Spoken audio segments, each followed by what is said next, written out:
there was empathy.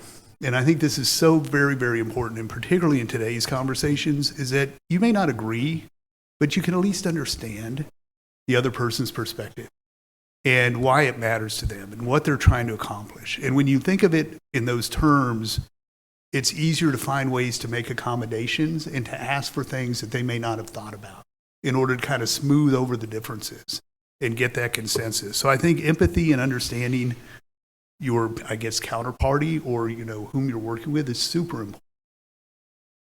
Transparency. You can't hide the ball from people and expect them to trust you. So there has to be an openness about what you're going to do. And the best way, what we did in this context is pretty interesting, because there were public statements by the president, by the majority leader, by the Speaker of the House, that if this bill passed, they would do this on this other bill. And those were public statements, transparent, to give enough trust that everybody said, okay, if I move this piece of legislation, my thing will get done too. And so I think transparency was really important. Collaboration. We ran into so many problems. There are always somebody who's going to try to stop you from doing something big. Always. There's people who identify problems and they feel that that's their job, is to make sure you don't get what you want. Because if they do that, it's like, look what I did today.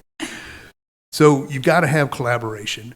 And finally, and I think this is super important, and it goes back to some of the discussions we had at the presidency, the conference on the presidency, you have to let the institutions do their jobs. Not every institution is equipped to do everything. And so there's certain things the House is very good at, there's certain things the Senate is very good at, and there's certain things that the White House is very good at. And you've got to give enough flexibility in the dialogue to enable those institutions to do what they do best. And in the House, it's getting things done quickly and setting the agenda and starting the process. In the Senate, it's about bipartisanship and cooperation and collaboration, because you can't get it done otherwise. So bringing those voices together and letting those institutions function is really important. And the White House has to provide the political cover and leadership. You can't make it like, okay, look, well, I won today, everybody else lost. It's not going to work. So to get major bills done, you've got to have those elements together. And I just think we're at a point where there's a massive transformation going on in the international economic sphere.